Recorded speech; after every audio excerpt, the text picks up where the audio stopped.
Well, I'm not quite sure how well this is going to come out, to be honest.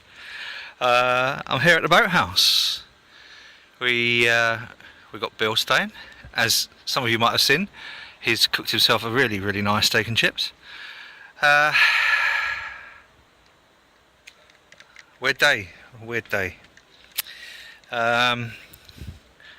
Exercise our right to shape the democracy of this wonderful land. I'll just show you the incinerator at night. Do you know what? People say, no, you live next to the incinerator. You want to have a boat next to the incinerator. Yeah, you know, it's not a bad looking building. It's clean. Anyway, right, let me tell you about today. While I'm still sober enough to be able to speak anyway. We voted. I then went and got bollocked by my doctor for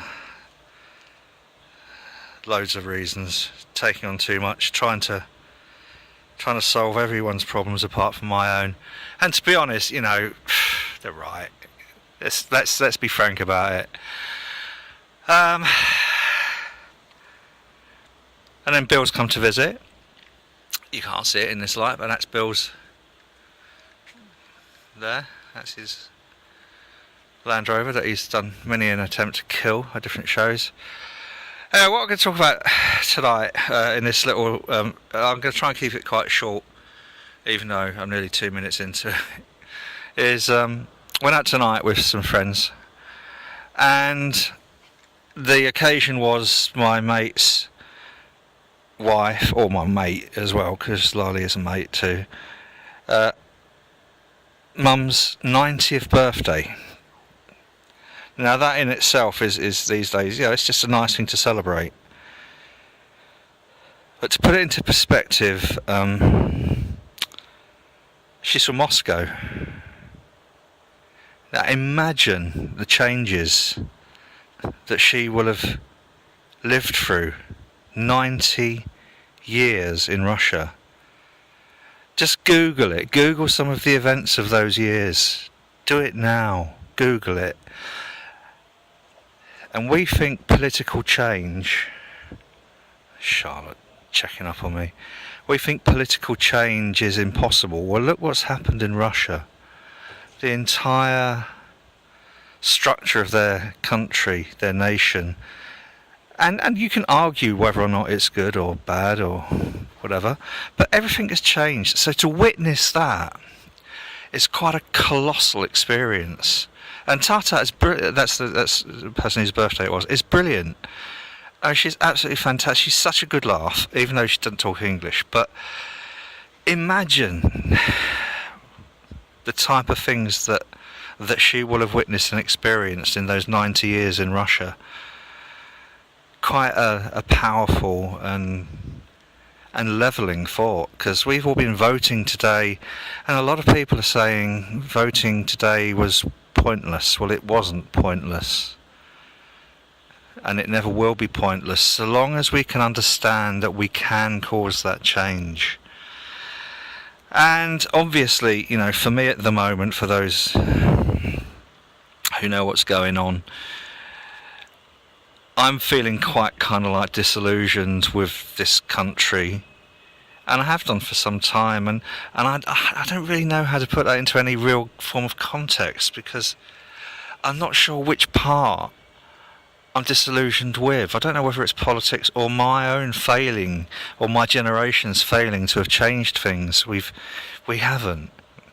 And when I look at the massive change that Russia's gone through, when I look at actually, you know, even in terms of policy, things like, you know, America legalizing marijuana, not even just for medical use that happened 20 years ago, but for recreational use, and other huge changes that we've seen in the world. We now have somehow come from nowhere Islamic State, and all of this seems, while you're living through it, odd, but I'm sure looking back will seem even odder to spend 90, you know, be 90 years old and having spent most of your life in Moscow.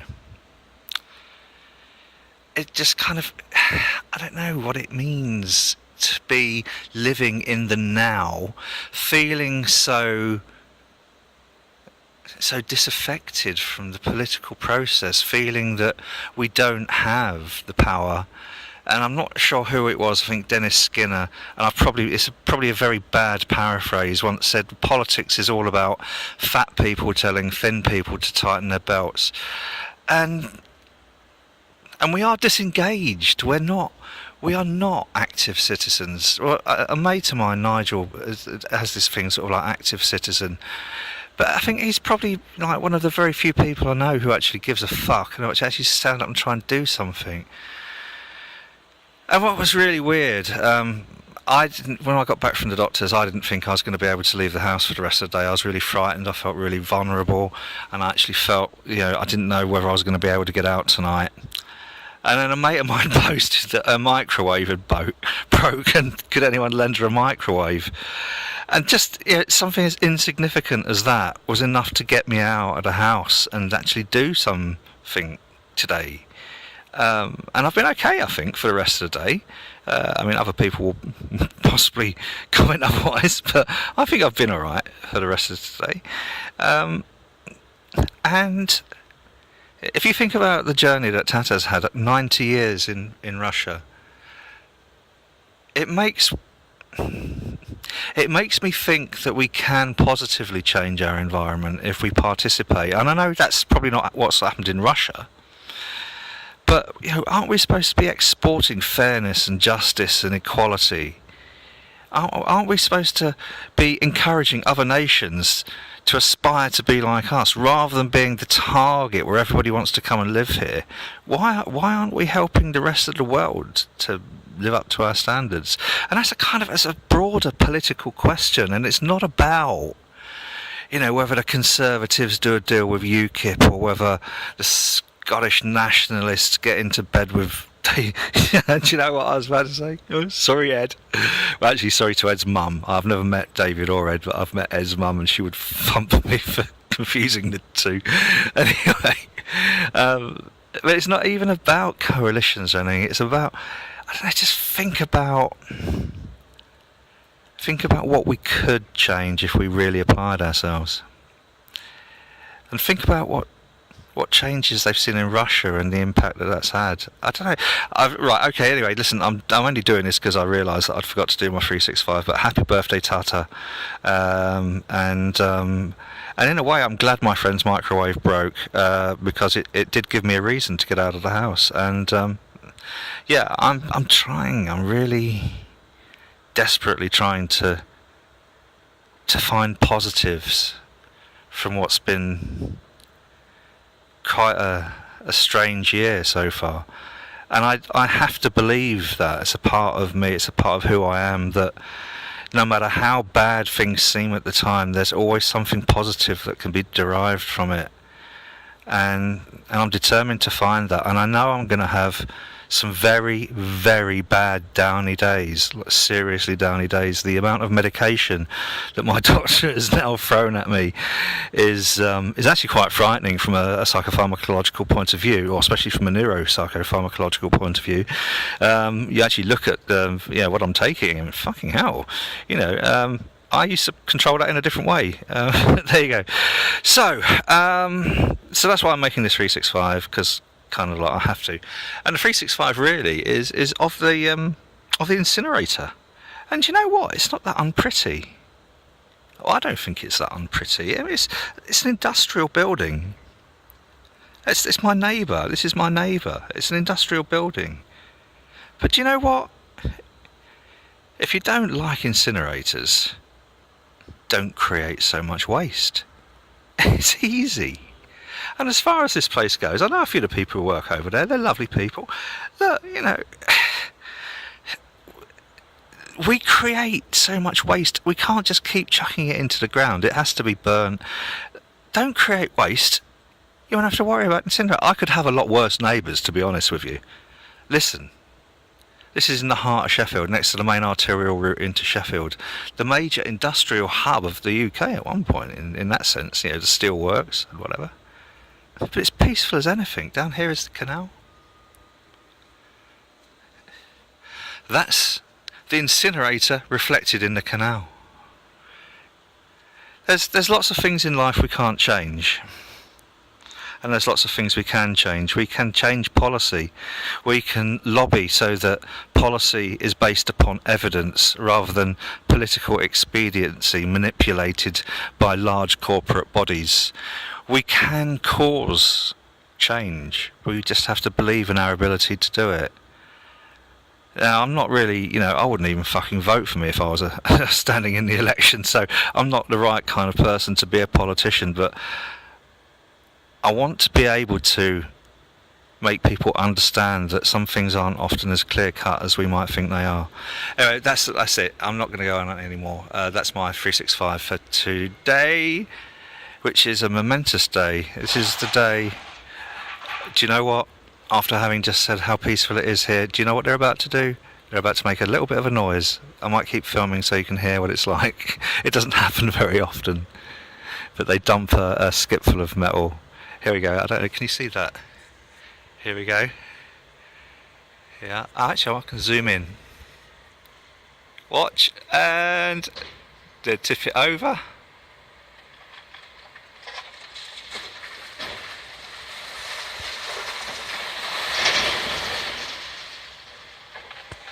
And that is about all the noise we get from the incinerator over there, and they do that once every couple of days, or if they're really busy, once a day. But so what? You know what? There could be so many worse neighbours. I know it sounds bizarre, but there you go. I don't know if I've said anything of any real importance tonight, other than just try and reflect on what it might have been to sort of witness 90 years in Russia, the changes they'll have seen, and also to say, look, I've been overwhelmed by the support from people that, well, okay, yeah, I mean, I knew there was going to be some people who are going to offer me support, but there's others who kind of like appeared, and I think they're just as special. And thank you. It's sometimes you just don't know who your friends are. There's a few other people who used to be as my friends who sort of like, funnily enough, sort of like strangely haven't heard from them. But yeah, look, I don't hold any grudges, right? I don't blame anyone really if they want to distance themselves from me. But for those who've sent such lovely, beautiful, and sometimes making me quite tearful messages of support, thank you. And it really does mean a lot. Look, I'm going on far too much, and if I'm not careful, I'll have done tomorrow's 365. So anyway, look, I'm going to finish now. Happy birthday, Tata. Everybody else, thank you. And remember, we can cause change. Yeah.